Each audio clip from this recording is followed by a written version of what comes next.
श्रीयुक्त पीताम्बर महापात्रंकर अनुरोध रे मु श्रीयुक्त परमानंद मिश्र मो जीवन रे अनुभव करथबा श्री जगन्नाथंकर चेतना को कहवा पे गला बेले मोर मन पड़े अनेक अतीतर कथा।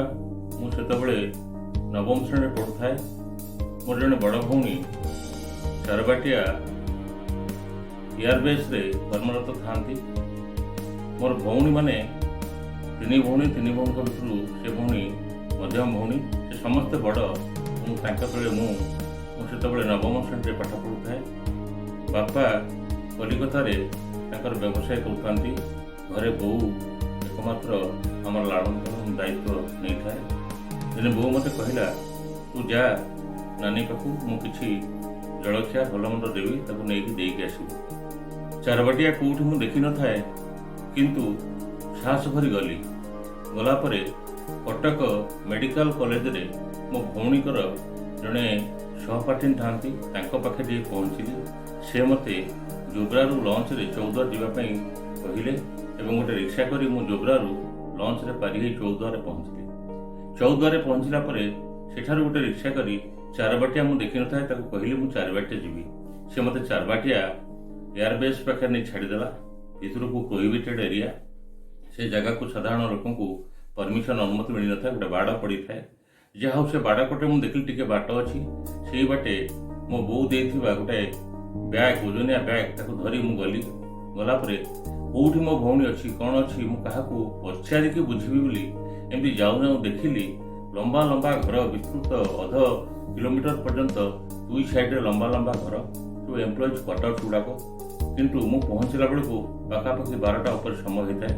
मुझे जो पहुँचली देखिली गोटे सेक्टर बुलिकी आउ सेक्टर बुलला देखिली कौन घर खोला ना कि जड़े मोर देखा ही जाता मो भौणीर कौटी क्वार्टर मुझे पचारि बुझंती ये पाला ना। एमती बुली बुली बुली बुली 3-4टा रो बुली सारा मत क्लांत लगे। मुझे फेरी आसली। मुझे देखा जदि अपराह्न समय को कहीं उठती अंत देखा मुझे पचारि मो भौणी ठिकाना बुझी। से मत प्रबल भोक कौन करी खाया किसी ना गोटे पहाड़ मुंडिया बसिली। बो देथिबा खाद्य पदार्थ खोलिली। बो कौन देछि भौणी देखापी देखिली गोटे जगार मुढ़ी किसी अच्छी से मुढ़ी किसी खाइली। खाई सेठी मुझे विश्राम नेली। 3टा 3:30 बेलू पुणी मुझे भाविली मत किए मन पकईदेला जे मु आउ थे जाई खोजी। लोक तो प्राय उठी पड़े जदि क्वार्टर किए थे उठी पड़े से पचारे हे तो मो भौणीर आड्रेस पाइबी नतुबा 3:30 बेले मुझे कटक फेरिकी जाऊँगी कटक पुणी घर को फेरिया मो पक्षे असंभव हो पड़ो। कटक रही कौन व्यवस्था ना। यह भावी जगन्नाथ को स्मरण करी मु चलिली। गला बेलू मु देखिली गोटे रोर प्रथम क्वार्टर रे जड़े बाबू बाहर ठिया। मुझे पचारि मुझे सत्यभामा मिश्र नामक जड़े महिला एटी कौट रुहती कि आप जानते सी चारबाटिया एयरबेस काम करते। सी कहले हाँ ये जो क्वार्टरटा मो घर पाखे अच्छी क्वार्टर जड़े नुआ लोक किए अच्छा कि किए अच्छा मुझे पाखु ये शुणला मुझे आसली। आसिक से क्वार्टर देखला बेलू से क्वार्टर पाखे मुझे ठिया तार झरका मो मुंड कि झरकाटा खोला अच्छी।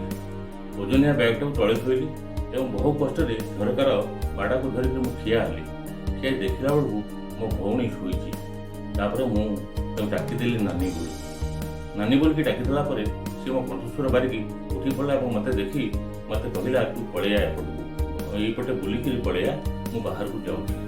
मु गली और मो भौणी मोर देखाले और मुझे पाखे रही। ये जो अनुभूति मो जीवन में घटी मुझे सब भावे जगन्नाथ जदि कृपा न था मुझे कि असुविधार सम्मुखीन होता। सी जहा हो एते परम कारुणिक दयालु कृपा मो भौणीकर मु साक्षात पाइली और भौणी पाखे रही। से 8 दिन रहा पुणी भौणी मत जड़े सहकर्मी सहित मोटरसाइकेल कटक ओम भी पठेदेले। मु पलि आसली और सेठू आसी घर को आसली। से दिन ठारू मोर जगन्नाथ एभली विश्वास बलवत्तर है।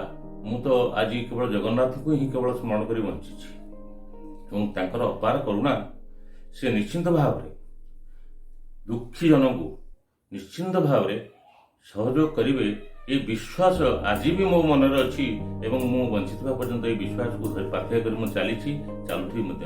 ତେଣୁ ଆମ ଓଡ଼ିଶାର ଜଗନ୍ନାଥ ଜଗତର ମୌଡ଼ମଣି ସିଏ କୋଟି କୈବଲ୍ୟନାଥ ପରମ କାରୁଣିକ, ତାଙ୍କ ଉପରେ ଭରସା ରଖିଲେ କେହି କେବେ ବିପଦରେ ପଡ଼ିବ ନାହିଁ।